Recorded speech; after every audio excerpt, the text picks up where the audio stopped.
Army leaders say decreased violence in Iraq is a result of increased security. Welcome to Army Newswatch. I'm Sergeant Dan Wiltshire. And I'm Sergeant Courtney Thomas. We'll also hear from the Army's top spouse, Sheila Casey, about issues concerning the entire Army community. But first, here's a look at what's going on around the Army. As the one-year anniversary of the troop increase approaches, General David Petraeus says he's pleased with the success made and the momentum built. But the commander of Multinational Force Iraq recognizes the job is far from over. And the reality is that Iraq is very, very hard. It's going to remain very hard, and it's going to take determination, persistence, additional resources, additional time, and occasionally sheer force of will. He says another part of the new strategy in Iraq is having troops living among the people they're protecting. A new era for U.S. Army logistics officers began New Year's Day with the establishment of a logistics branch. The branch brings together officers from the quartermaster, ordnance, and transportation. This creation of the logistics branch is going to help us focus our officer corps, our logistics officer corps, on multifunctionality. General Stevenson said the creation of the logistics branch is a reflection of the increasingly multifunctional nature of support on today's battlefield. 2 U.S. Army Corps of Engineers civilians have joined the elite group honored with the Defense of Freedom Medal. The medal is the civilian equivalent to the Purple Heart and is awarded to those injured or killed in the line of duty.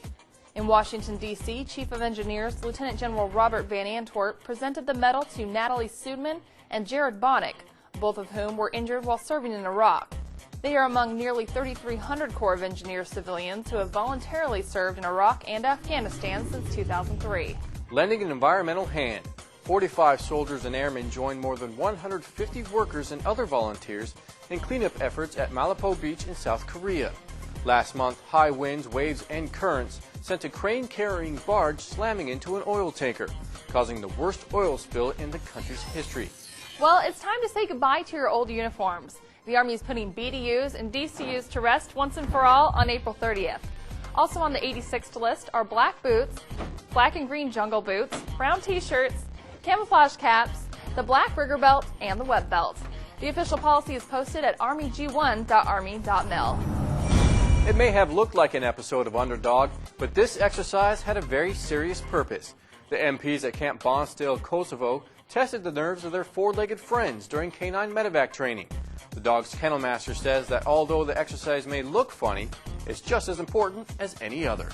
The dogs are just like soldiers. The dog gets injured, he gets the same status, the same care. He should be taken care of just as he was a normal soldier because they are part of the U.S. Army. It's time to give a big Army hooah to the stations that bring Army Newswatch into your home, and especially to Red Wing City Government Access 6, Goodhue County, Minnesota. And to Mentor Channel 6, City of Mentor, Ohio. Thanks for watching. Don't go away. We'll find out what the Army is doing to treat mild traumatic brain injury. And we'll find out how recruiting numbers are staying high. Those stories and more after the break. My cell phone number and John's cell phone number. Hey, pretty.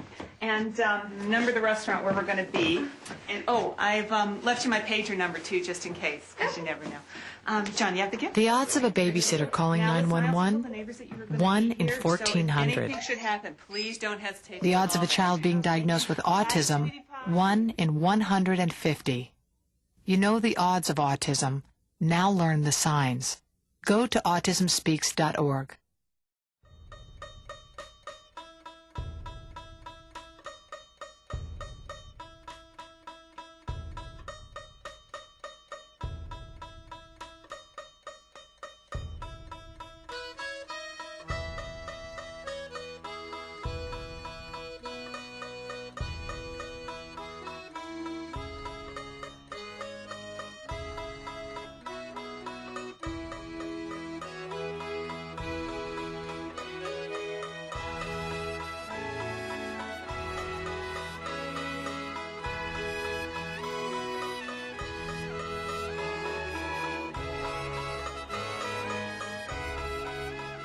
You wouldn't treat a crash test dummy like a child. So why treat a child like a crash test dummy? If they're under 4'9", they need a booster seat. Learn more at boosterseat.gov. Hi, I'm Deborah Gomez. Your vote gives you and your family members a way to influence how issues you care about are decided. Let your voice be heard by casting your vote. It makes a difference. Remember, wherever you are, it's not too late to vote. If you have questions, see your voting assistance officer. Be smart. Do your part.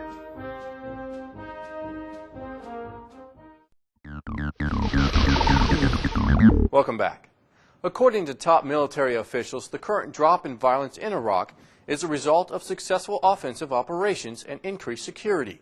Gail McCabe just returned from the country, where she spoke to military commanders on the ground who say local citizen involvement is also making a difference. The key to progress in Iraq, according to General David Petraeus, is keeping current strong security conditions on track.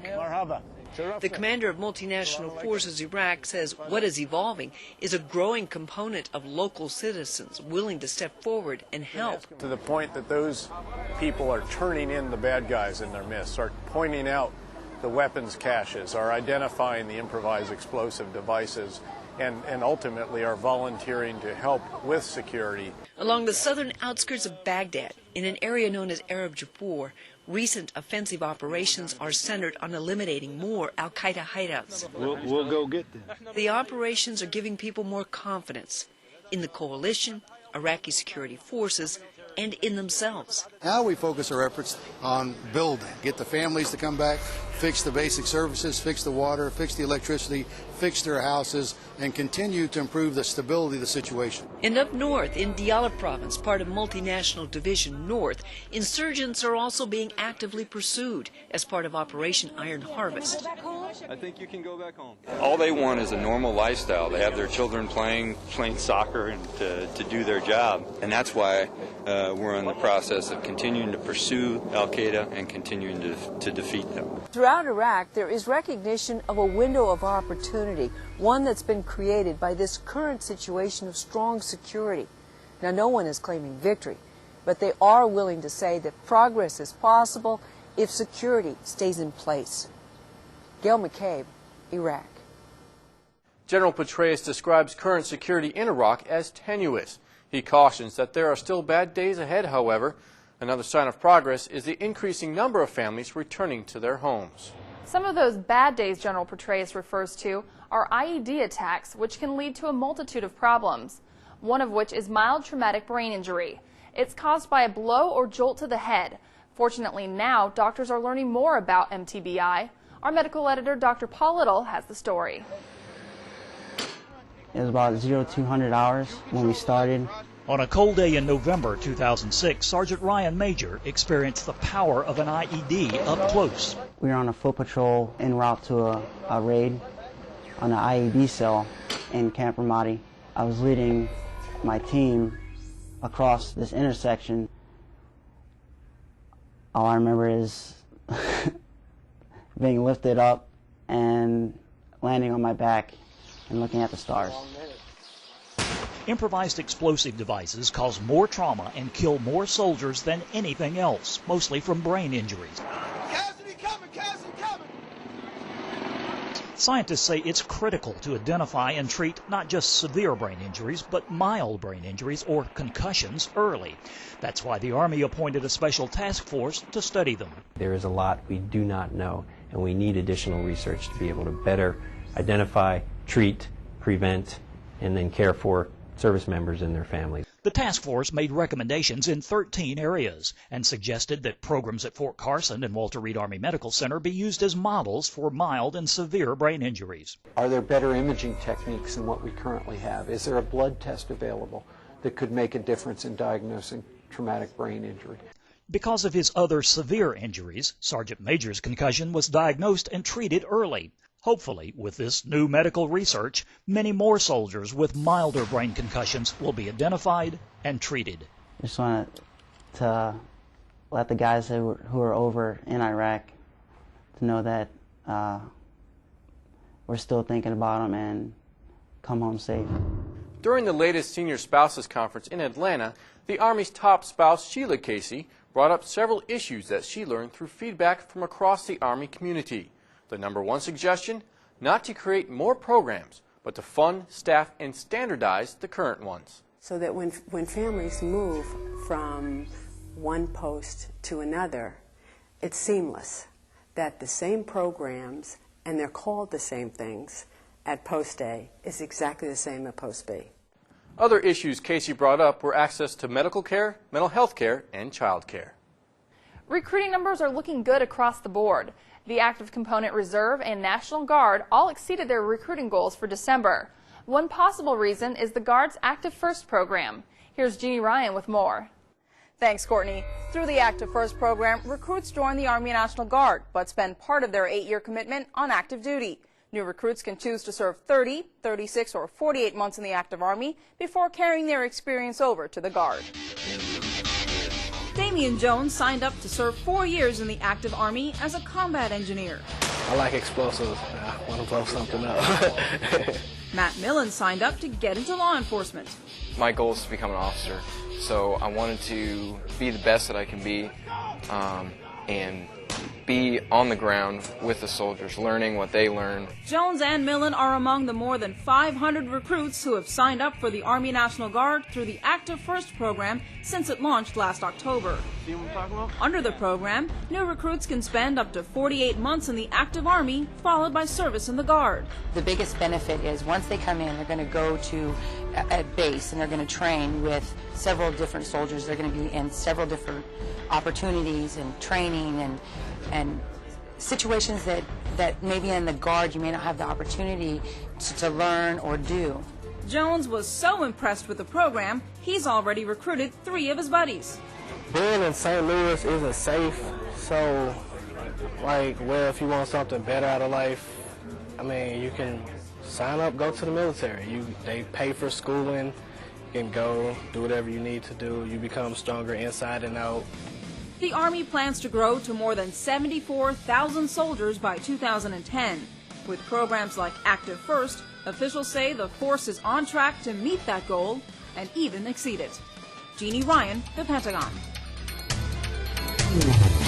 Still to come, the Army's top aviators meet in Washington to discuss the future of Army aviation. And Deal or No Deal model number 14 goes for a wild ride with the Golden Knights. Don't go away. More of the stories that make America's Army are up next. Hello. Yes. Can I ask a few questions about the apartment on Park Street? What was your name? My name is Juan Hernandez. It's been rented. Oh, it's gone. Hello, my name is Sanjay Kumar. I am calling about the apartment on Park Street. It's not available. Not available? Hello, my name is Tyrone Washington. I'm calling about the apartment on Park Street. Just been rented. Hello, I am Chen Ling. My name is Khalid bin Ali. I'm Tuan Vo. Hello, my name is Moshe Goldberg. I use a wheelchair. It's gone. Not available. All right. Thank you. Yes, hello, my name is Graham Wellington. I'm calling about the apartment for rent on Park Street. Is that still available? Yes, it is. Oh, it is? Yes. Really? Housing discrimination is illegal. If you think you've been a victim because of your race, color, national origin, sex, religion, disability, or family status, call us. Fair housing. It's not an option. It's the law.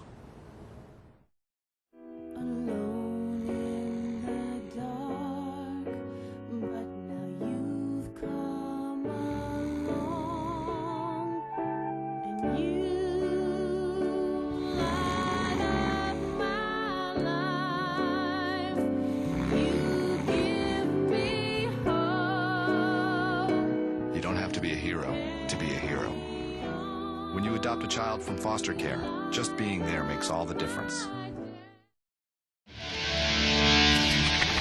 Welcome back. Soldiers are warriors. Not much of a dispute there. But did you know that the Army also expects soldiers to be diplomats? Specialist Kenya Krause explains. Fire! What does a soldier exactly mean when he says, "I'm going to the field"? Stop! Excitement, adrenaline, sweat flowing from every pore. Hurry up. Training for combat at the Joint Multinational Readiness Center includes a more diplomatic approach. We just like to have a brief meeting about what happened last night. Okay, thank you. The people in this town have been really compliant with us, so, we're just trying to show common courtesy to them. They show this common courtesy by spending time with the Iraqi role players, even if it means taking a cigarette break and having a meal. It's a custom that many people don't know is a common way for soldiers and Iraqis to bond in a war-torn country. What are you listening to? Oh, listening to his friend. No, it's hot. It's pretty hot. I like it. That's what helps us. When they're comfortable with us, we can be comfortable with them. Because that's when they start ratting, telling on their friends and stuff like that. It's simple. Make some friends and they help you. You know, they're out here 24/7. Obviously, we're not, so they see a lot more than we do. So when we come around, if we build a good relationship, sometimes we can get some information from them. Because in reality, we're fighting a war against terrorists. But more importantly, building a nation of future allies.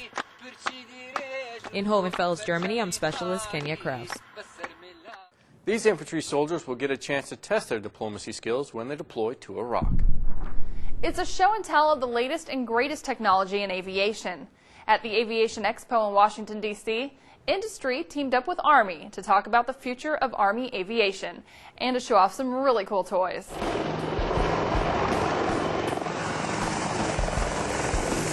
There's nothing that moves more soldiers, more equipment, and more supplies safely on the battlefield than Army aviation.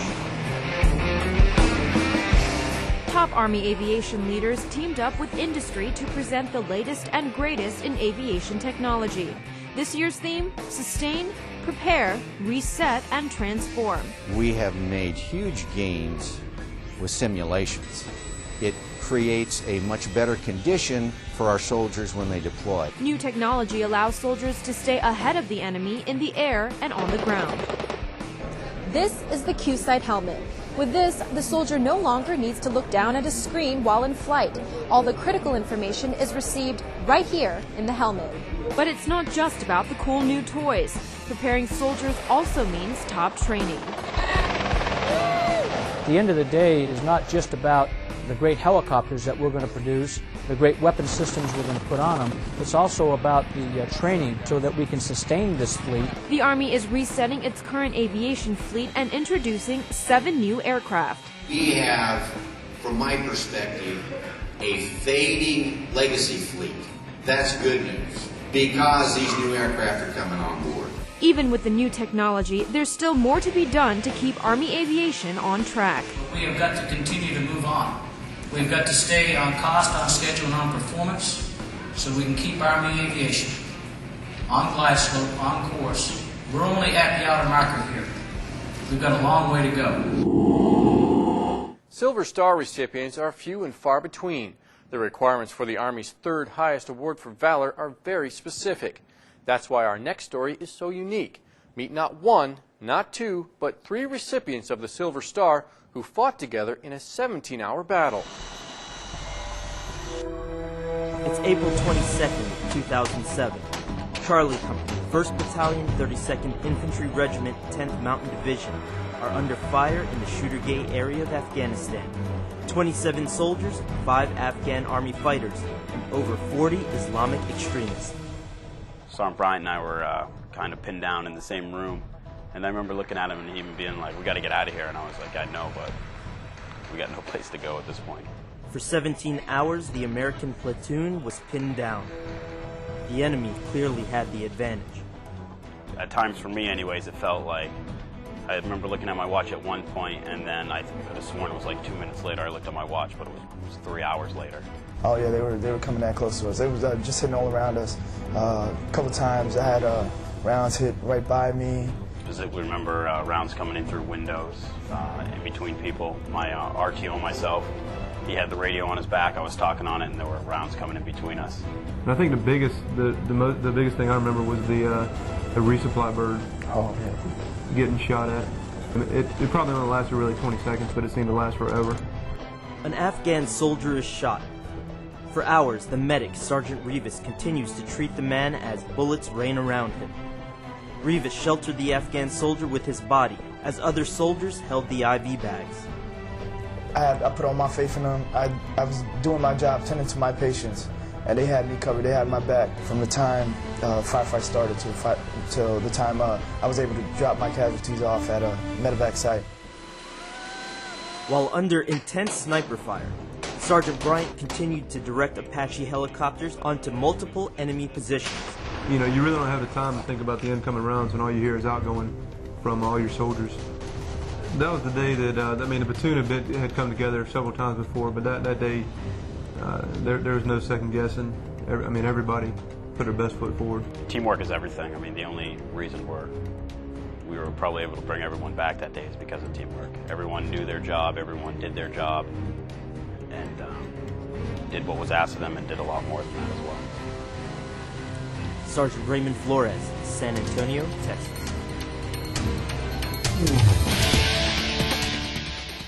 Coming up, a deal or no deal model goes for a wild ride with the Golden Knights. Stick around. We'll be right back. I'm tall enough to reach the light switches. I'm big enough to brush my teeth by myself. I'm the tallest kid in my class. I haven't worn diapers in years. I'm much less likely to vomit at random now. My cups don't have lids anymore. Mine either. I'm getting pretty big. But to help me survive a car crash, I still need you to give me a boost. Until they're 4'9", use a booster seat in the car and don't let them down. Recycling a glass bottle saves enough energy to run the TV you're watching for 1 full hour. Recycle. It's the everyday way to save the world. Welcome back. The Army is investing some $40 billion into military construction over the next 5 years, impacting where and how soldiers and families live. It's the largest construction budget for the Corps of Engineers since World War II, and it's impacting the military all over the globe. Mary Cochran reports from a major deployment platform in Kentucky. This is the home of the Army's only Air Assault Division and Special Forces units, with an active troop count of 35,000. These are the people on the front lines. To fight and do what we're asking them to sacrifice, they deserve the best. We're committed for both the soldiers and their families to give absolutely the best facilities we can. That's kind of the bottom line. That bottom line is $1 billion over the next 3 years. An investment in single soldier living with state-of-the-art eco-friendly campus designs, childcare centers, educational facilities, as well as cutting-edge urban warfare training sites. You have to train like you fight. Training, that's key for this rapid deployment base. The combination of the deployability and capability, it makes Fort Campbell really significant in the Army's plans in terms of quickly reacting to any situation or hotspot that may pop up. The final part is, money is important. This is the taxpayers' dollars. We have to be good stewards of that. Core construction transformation means 15% cheaper, 30% quicker, and better quality, surpassing even commercial building standards. And it's being done environmentally friendly. The $400 million investment this year means quality of life for soldiers and for families. Mary Cochran, Fort Campbell, Kentucky. San Antonio native and Deal or No Deal model number 14 got a view of her hometown like she's never seen before. Sergeant Michael Bryan takes us along for her wild ride with the Golden Knights. She's one of Howie's girls, and she traded in her silver case for a black and gold parachute to go sky high with the Golden Knights. For Pilar, it was Deal. She teamed up with the parachute team to make a good Army impression on the San Antonio community. It was a match made in heaven. Though she's in good hands, she's still nervous. Devastated, scared, excited, also a bit confused. I don't know why I'm jumping out of a perfectly good airplane at the moment, but it'll be fun. It'll be fun, and I'm jumping with the best of the best. So I said. After some joking on the way to the plane, You need some relaxation drugs over here. it was up, and away. A videographer with the helmet cam would capture the moment for posterity. It's hard to hear, but if you listen closely as she jumps out the door, you can make out her screaming, "Army strong!"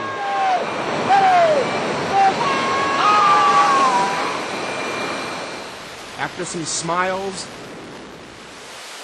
and acrobatics in the air, they made a picture-perfect landing. It was a good deal for Pilar, the Golden Knights, and the United States Army. Sergeant Michael Bryan, San Antonio, Texas. Well, Courtney, it certainly looks like she made a deal there. Yes, Dan, I suppose she did. Moving on to life here on the ground. More privates complete basic training at Fort Jackson, South Carolina than any other initial entry training center. Fort Jackson has about 242 training days in any given year, but soldiers there have lost training days due to environmental conditions. James Williams reports on how the installation has overcome Mother Nature's challenge. Go for you. Go, go. Come on, pal. Make no mistake. Let's go. Fort Jackson is all about training warriors. French, keep going! More than 50,000 soldiers train at Fort Jackson every year. And the unforgiving training tempo takes its toll on the environment. The sandy soil here in South Carolina easily gets stripped away, accelerating the erosion process. And it's sort of like trying to hold a bucket full of marbles in place. When it rains, all these sandy soil particles do not hold together very well, and they tend to wash off. Soil conservationist Doyle Allen says soldiers have lost training days because of flooding. So Fort Jackson partnered with the Natural Resources Conservation Service to come up with a three-part solution. First, they dug a series of ponds uphill from the training areas. This detention pond is designed to detain water, control runoff when it rains, and prevent flooding in the training areas. The second part of the solution required modifying one of the firing ranges. Out here at Omaha Beach, this is the Buddy Team course. This is where soldiers are partnered with drill sergeants, and they have to traverse a live fire range aiming at targets. Now, one of the first obstacles they had to go through was this gully. It doesn't look bad now, but it used to be filled with large rocks, and there was an erosion problem. Not safe for soldiers. So they came in, took out the large rocks, flattened it out, put in square bricks where the grass can still grow up. They solved the erosion problem and made it safer for soldiers to train. The last thing they needed was an outlet for the water to flow away from the training areas. Allen says the Natural Resources Conservation Service deserves a lot of credit for the improvements. They've been the key to the success of the program because they offer a lot of good technical expertise. The nation depends on well-trained soldiers, especially in a time of war. Warriors can't afford to lose valuable training days. Soldiers here will no longer have to, even after heavy rains. Don't get the knot between the legs. Little hint. James Williams, Fort Jackson, South Carolina. That does it for this edition of Army Newswatch. Join us again next time for the stories that make America's Army.